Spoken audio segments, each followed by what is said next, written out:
I have been speaking with lots of students from the universities, various universities, University of Melbourne, University of Sydney, even some students online.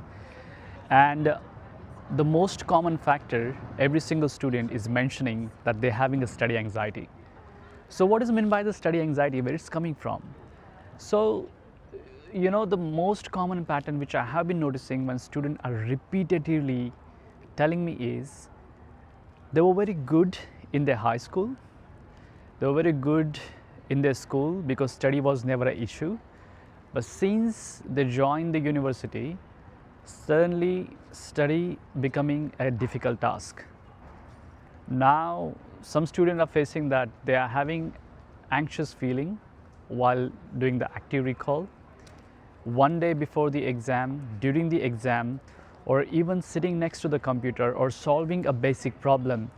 It's just taking their too much time.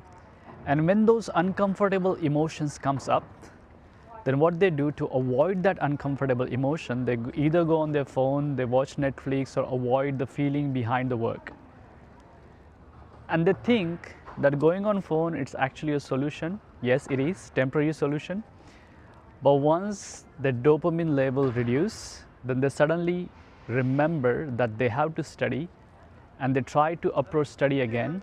Those thoughts comes, and then again they feel anxious. They again go on the phone, and just happen. The vicious cycle repeats itself over and over again. So let's understand the basic concept of why study anxiety is happening.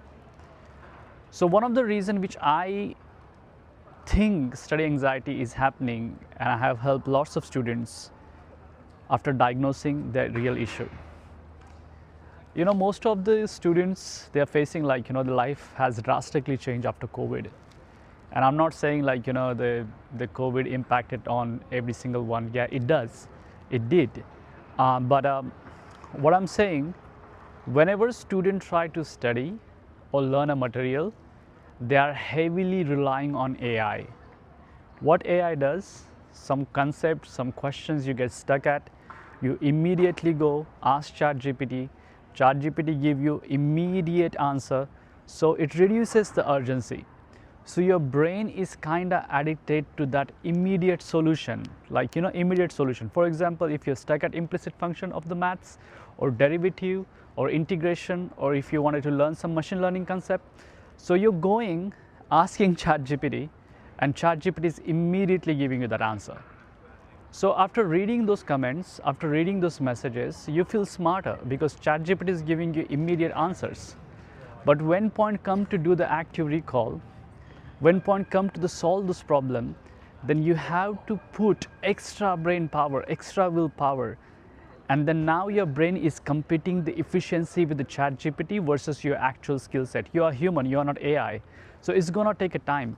But just because ChatGPT is giving you immediate answer, your brain thinks you are dumber. Your brain thinks you should also give the immediate solution, answer to yourself.